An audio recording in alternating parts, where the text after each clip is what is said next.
بسم اللہ الرحمن الرحیم الصلاۃ والسلام علیکہ یا رسول اللہ وعلی آلکہ و صحابکہ یا نبی اللہ۔ محترم ناظرین السلام علیکم۔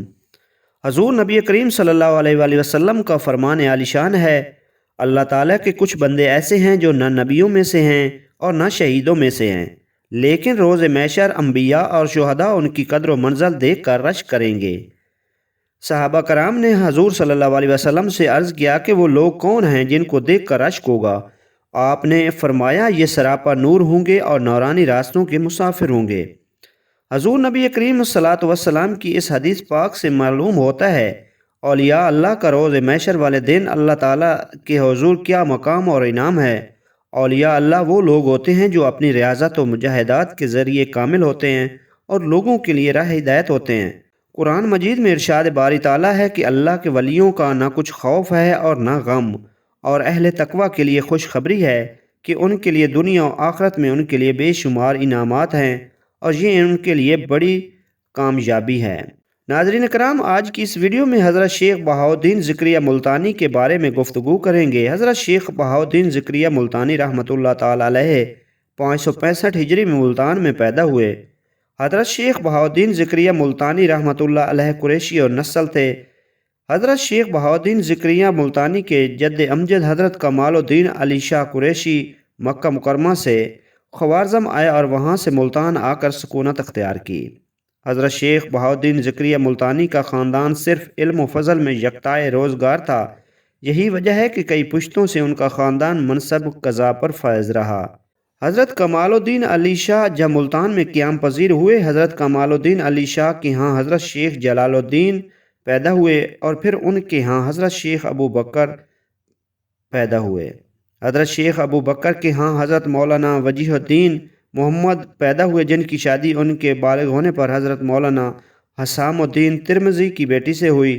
جب تاتاریوں نے ملتان پر حملہ کیا تو حضرت مولانا وجیہ الدین محمد اپنے خسر اور اپنی زوجہ کے ہمراہ کوٹ کہروڑ تشریف لے گئے اور قلعہ کوٹ کہروڑ میں رہائش اختیار کی۔ کوٹ کہروڑ میں رہائش کے دوران ہی حضرت شیخ بہاؤالدین ذکریہ ملتانی پیدا ہوئے۔ مورخین کے مطابق حضرت شیخ بہاؤالدین ذکریہ ملتانی 27 رمضان المبارک 566 عیسوی کو پیدا ہوئے۔ آپ پیدائشی ولی تھے اور اس کی دلیل بیشتر کتب سیریز میں ملتی ہے۔ خراسان میں 7 سال کے بعد آپ بخارا تشریف لے گئے۔ اس وقت بخارا خراسان سے بھی بڑا علمی مرکز تھا اور خراسان کو علمی خزانہ کہا جاتا تھا۔ بقول مصنف تذکرہ اولیاء، حضرت شیخ بہاؤالدین ذکریہ ملتانی نے بخارا میں 8 سال قیام کیا۔ یہاں کے لوگ حضرت شیخ بہاؤالدین ذکریہ ملتانی کے اوصاف حمیدہ سے یہاں تک متاثر ہوئے کہ انہوں نے آپ کو بہاؤالدین فرشتہ کہہ کر پکارنا شروع کر دیا۔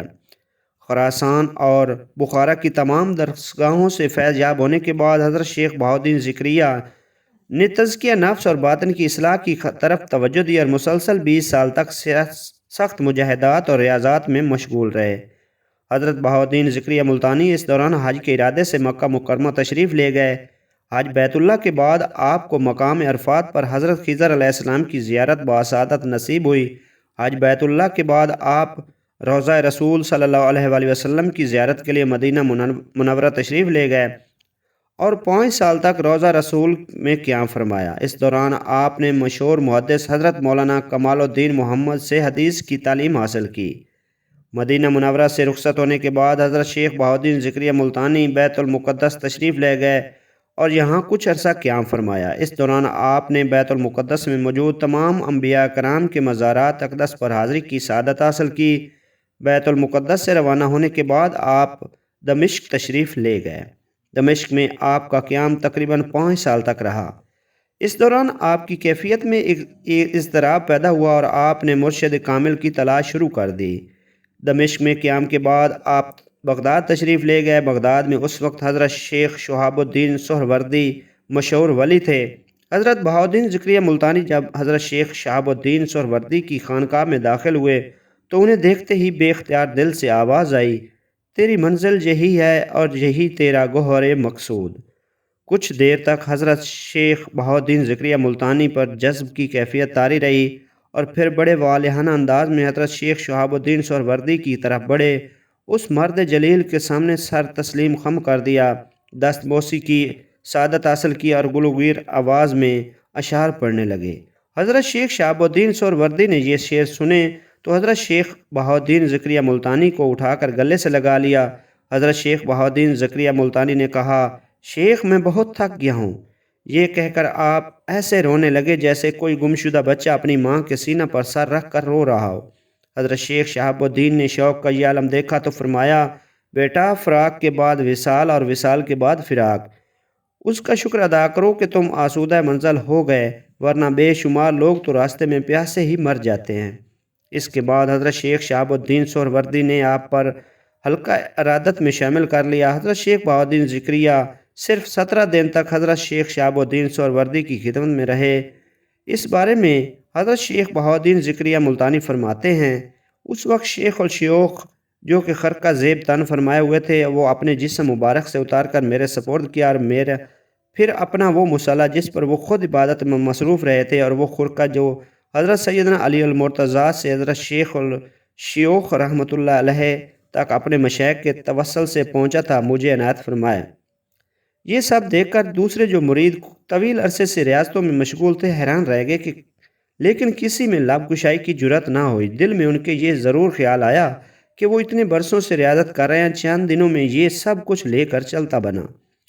حضرت شیخ شہاب الدین کو جب پتہ چلا کہ ان کے مریدوں کے دلوں میں یہ خیال دوڑ رہا ہے تو انہوں نے سب کو اپنے حجرے میں بلایا اور اپنے غلام خاص سے کہا کہ چند کبوتر لے آؤ، اور پھر خلقہ خلافت کے دعوے داروں سے کہا کہ ان کبوتروں کو اس جگہ ذبح کرو جہاں تمہیں کوئی دیکھنے والا نہ ہو۔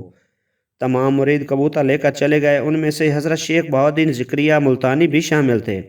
کچھ دیر بعد تمام مرید حاضر خدمت ہوئے تو سب نے اپنے کبوتر ذبح کر دیے تھے۔ اس دوران حضرت شیخ بہاؤالدین زکریہ ملتانی کا کچھ پتہ نہ تھا۔ آخر کافی دیر بعد حضرت شیخ بہاؤالدین زکریہ حاضر ہوئے، ان کے ہاتھوں میں کبوتر زندہ موجود تھا۔ حضرت شیخ شہاب الدین سہروردی نے زندہ کبوتر دیکھ کر پوچھا، آپ نے فرمایا، سیدی، اس خاکسار کو کوئی گوشہ تنہائی نہ مل سکا۔ یہ غلام جس جگہ بھی گیا اس نے وہاں اللہ عز و جل کو حاضر ناظر پایا، اس لیے اس پوری کائنات میں کوئی بھی گوشہ تنہائی میسر نہ ہو سکا۔ یہ سن کر حضرت شیخ شہاب الدین سہروردی نے اپنے تمام باقی مریدوں کو مخاطب ہو کر فرمایا، بہاؤالدین نے درست کیا، اور تم لوگوں کو کتنی جلدی گوشہ تنہائی میسر ہو گیا۔ شیخ کی یہ بات سن کر تمام مریدین کی گردنیں ندامت سے جھک گئیں۔ خرقہ خلافت ملنے کے بعد حضرت شیخ شہاب الدین سہروردی نے آپ کو حکم دیا کہ وہ ملتان تشریف لے جائیں اور خطہ ملتان کی سرزمین کو سیراب کریں، اور ملتان کی ولایت آپ کے سپرد کی۔ جب آپ ملتان روانہ ہوئے تو آپ کے ساتھ ایک اور بزرگ حضرت سید جلال الدین تبریزی بھی ساتھ تھے۔ طویل مسافت کے بعد جب یہ دونوں درویش نیشا پور پہنچے تو حضرت شیخ بہاؤالدین زکریہ ملتانی نے شہر سے باہر ایک خانقاہ میں قیام کیا اور حضرت شیخ سید جلال الدین تبریزی اور دوسرے مشائخ اور صوفیاء سے ملاقات کے لیے شہر کے اندر تشریف لے گئے۔ شام کو جب حضرت سید جلال الدین تبریزی واپس آئے تو حضرت شیخ بہاؤالدین زکریہ ملتانی نے ان سے دریافت کیا کہ کن کن مشائخ سے تمہاری ملاقات ہوئی۔ حضرت سید جلال الدین تبریزی نے کہا، تمام بزرگوں سے ملاقات ہوئی، لیکن میں نے حضرت شیخ فرید الدین عطار کو سب سے بہتر پایا۔ حضرت شیخ بہاؤالدین زکریہ ملتانی نے ان سے پوچھا کہ شیخ سے آپ کی کیا باتیں ہوئیں؟ حضرت سید جلال الدین تبریزی نے کہا کہ شیخ نے مجھ سے دریافت کیا کہ بغداد میں اس وقت کون سے ایسے بزرگ ہیں جو عبادت اور ریاضت میں سب سے زیادہ مشغول رہتے ہیں، تو میں خاموش رہا۔ حضرت شیخ بہاؤالدین زکریہ ملتانی نے کہا، آپ نے شیخ الشیوخ حضرت شیخ شہاب الدین سہروردی کا نام لے لینا تھا۔ حضرت سید جلال الدین تبریزی نے کہا، میرے دل میں شیخ فرید الدین عطار کی اتنی عظمت بیٹھ چکی تھی کہ میں خاموش ہی رہا۔ حضرت شیخ بہاؤالدین زکریہ ملتانی نے حضرت سید جلال الدین تبریزی کو کہا، جس شخص کا ذہن اپنے مرشد کے سلسلے میں سہو کا شکار ہو سکتا ہے، اس سے ہم کیا توقع رکھ سکتے ہیں؟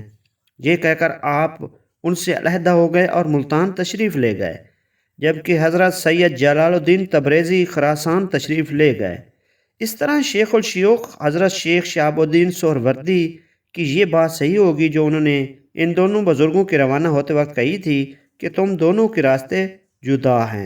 حضرت شیخ بہاؤالدین زکریہ ملتانی جب ملتان تشریف لائے تو اس وقت ملتان پر ناصر الدین قباچہ کی حکومت تھی، جو کہ اس وقت کے سلطان شمس الدین تمش کا حریف تھا۔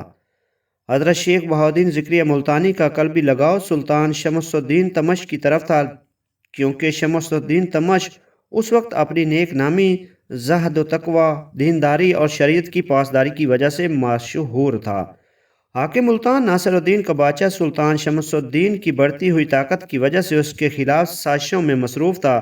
اس وقت ملتان کے قاضی مولانا اشرف الدین اصفہانی نے حضرت شیخ بہاؤالدین ذکریہ ملتانی سے مشورہ کیا اور پھر ان دونوں بزرگوں نے سلطان شمس الدین تمشق کو خط لکھا جس میں اس کی حمایت کا اعادہ کیا۔ دونوں بزرگوں نے اپنے مکتوب علیحدہ علیحدہ بھیجے تھے، لیکن یہ دونوں مکتوب ناصر الدین کا بادشاہ کے ہاتھ لگ گئے۔ اس نے دونوں بزرگوں کو حاضر ہونے کا حکم دیا اور خط کے بارے میں دریافت کیا۔ قاضی اشرف الدین خاموش رہے تو ناصر الدین کا بادشاہ نے جلاد کو حکم دیا کہ ان کا سر قلم کر دے۔ جب حضرت شیخ بہاؤالدین ذکریہ ملتانی سے دریافت کیا تو آپ نے فرمایا، بے شک یہ خط میرا ہے اور میں نے اللہ تعالیٰ کے حکم سے لکھا ہے۔ یہ سن کر ناصر الدین کا بادشاہ پر لرزہ طاری ہو گیا۔ اس نے آپ سے معذرت کی۔ اس واقعے کے کچھ عرصہ بعد سلطان شمس الدین اور ناصر الدین کے درمیان ایک زبردست معرکہ ہوا، جس کے بعد ناصر الدین شکست کھا کر میدان جنگ سے بھاگ گیا۔ اس زمانے میں حضرت شیخ بہاؤالدین ذکریہ ملتانی کا دسترخوان بے حد وسیع ہوتا تھا اور اس پر مختلف اقسام کے نہایت پرتکلف کھانوں کا بندوبست ہوتا تھا۔ آپ کے دسترخوانوں پر سینکڑوں مشائخ و فقراء ہر وقت موجود رہتے تھے۔ آپ کے دسترخوان پر جتنے زیادہ لوگ موجود ہوتے تھے، آپ اتنے ہی زیادہ مسرور ہوتے تھے۔ ایک دن آپ نے کھانے کے دوران ایک درویش کو دیکھا جو روٹی کو شوربے میں اچھی طرح تر کر کے کھا رہا تھا۔ آپ نے فرمایا، سبحان اللہ، اتنے بڑے مجمع میں یہی شخص بہترین کھانا کھا رہا ہے۔ حضرت شیخ بہاؤالدین ذکریہ ملتانی کی جود و سخا کے قصے سن کر دور دور سے لوگ اپنی مالی ضرورتوں کے لیے حاضر ہوتے اور ضرورت پوری ہونے کے بعد واپس چلے جاتے۔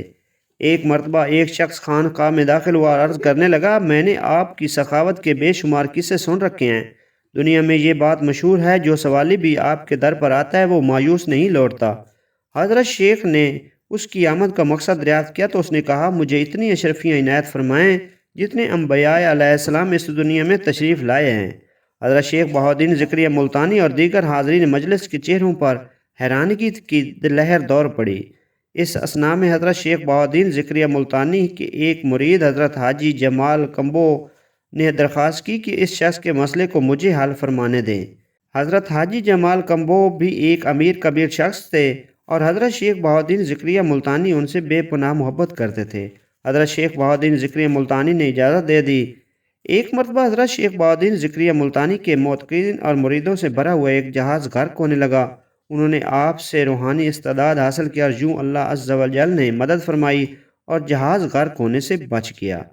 اس جہاز پر ہیرے اور جواہرات کے بڑے بڑے تاجر بھی سوار تھے۔ جہاز جب ساحل پر پہنچا تو ان تاجروں نے مشترکہ طور پر اپنے مال کا ایک حصہ حضرت شیخ بہاؤالدین ذکریہ ملتانی کی خدمت میں فخر الدین گیلانی کے ہاتھ بھیجا۔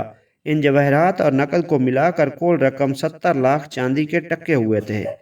حضرت شیخ بہاؤالدین ذکریہ ملتانی نے ان کو قبول تو کر لیا، لیکن 3 دن کے اندر ہی ان تمام مال و اسباب کو فقراء میں بانٹ دیا۔ فخر الدین گیلانی حضرت کی اس سخاوت سے اتنا متاثر ہوئے کہ ان کے پاس قیام فرما لیا۔ حضرت شیخ بہاؤالدین ذکریہ ملتانی عبادت اور ریاضت میں کلام پاک کی تلاوت سے بہت زیادہ شغف حاصل تھا۔ ایک بار آپ نے خلفاء کے ہمراہ ایک مسجد میں تشریف فرما تھے کہ مخاطب ہوئے فرمایا، میں تم سے کوئی ایسا شخص ہے جو 2 رکعت نماز کی نیت باندھے اور 1 رکعت میں پوری قرآن شریف ختم کر لے؟ حاضرین میں سے کسی کو بھی ہمت نہ ہوئی۔ پھر آپ خود اٹھے اور 2 رکعت نماز کی نیت کر کے کھڑے ہو گئے۔ پہلی رکعت میں پورا قرآن مجید ختم کیا اور اس کے علاوہ 4 سپارے دوبارہ پڑھے۔ دوسری رکعت میں سورۃ اخلاص پڑھی۔ نماز کے بعد فرمایا، اہل دل حضرات سے مجھے جو فیض پہنچتا ہے اللہ تعالیٰ نے اس کو عمل میں لانے کی بھی توفیق عطا فرمائی ہے، اور جس کام کے لیے حوصلہ دیا وہ پورا ہوا، لیکن ایک کام اب تک نہیں ہو سکا۔ میں نے سنا تھا کہ ایک بزرگ آغاز صبح سے طلوع آفتاب تک کلام پاک ختم کر دیتے ہیں، لیکن میں ہر چند کوشش کے بعد اس میں کامیاب نہ ہو سکا اور ہر بار 3-4 سپارے رہ جاتے ہیں۔ سیر العارفین کے مصنف کے بقول میں نے اپنے پیر دستگیر شیخ سماع الحق سے سنا ہے کہ حضرت شیخ بہاؤالدین ذکریہ ملتانی کا معمول تھا کہ تہجد کی نماز کے بعد کلام پاک شروع کرتے اور فجر کی سنتوں تک پورا ختم کر لیتے۔ حضرت شیخ بہاؤالدین ذکریہ ملتانی کرامات کے اظہار کو ناپسندیدہ فرماتے تھے اور اپنے مریدوں کو بھی یہی حکم دیتے تھے کہ اللہ تعالیٰ کی بخشی ہوئی نعمتوں کا اس طرح کھلے عام مظاہرہ نہ کیا کرو، اس سلسلہ میں خود بھی نہایت محتاط رہتے تھے۔ ایک مرتبہ حضرت بابا فرید الدین مسعود گنج شکر کے ہمراہ سفر کر رہے تھے۔ شام کے وقت ان دونوں بزرگوں کا گزر ایک ایسی جگہ سے ہوا جو لٹیروں اور ڈاکوؤں کا مسکن تھی۔ دریا کے دوسری طرف آبادی تو موجود تھی، لیکن اس طرف کوئی کشتی موجود نہ تھی جس سے دریا کو پار کیا جا سکے۔ حضرت بابا فرید الدین مسعود گنج شکر نے اللہ کا نام لیا، دریا پر قدم رکھ دیا اور سطح آب پر چلنے لگے۔ حضرت بہاؤالدین ذکریہ ملتانی کو اس طرح دریا پار کرنے میں تعمل ہوا تو حضرت بابا فرید الدین مسعود گنج شکر نے فرمایا، اے عزیز، یہ مقام بے حد خطرناک ہے اور یہاں لٹیروں کا ٹھکانہ ہے، اس لیے کرامت کے اظہار میں کوئی حرج نہیں۔ لہٰذا آپ کو بھی بے تعمل سطح پر چلنا شروع ہو گئے اور یوں دونوں حضرات نے دریا پار کیا۔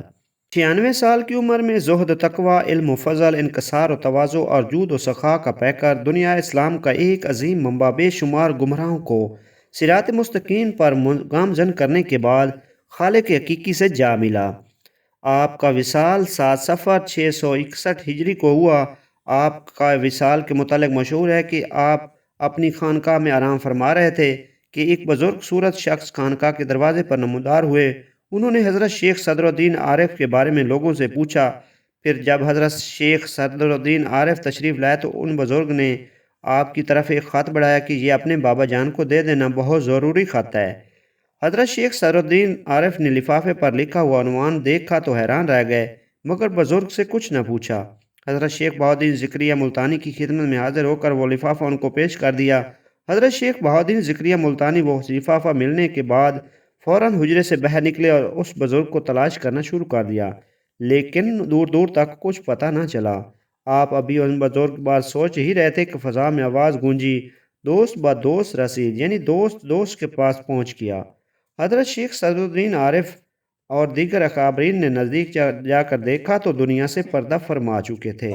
جس وقت آپ کا وصال ہوا، حضرت بابا فرید الدین مسعود گنج شکر پاک پتن میں بے ہوش ہو گئے، اور جب کافی دیر بعد ہوش آیا تو فرمایا، برادرم، بہاؤالدین ذکریہ عظیم بیاباں فتابہ شہر سلطان بقا بروند۔ بظاہر تو حضرت شیخ بہاؤالدین ذکریہ ملتانی کا جسد خاک قبر کی گہرائیوں میں اتر چکا ہے، مگر آپ کی روشن کی ہوئی مشعل آج بھی اہل ایمان کے لیے 8 صدیاں گزر جانے کے بعد بھی روشن ہے، اور اس کی حرارت کو اہل ایمان آج بھی محسوس کرتے ہیں۔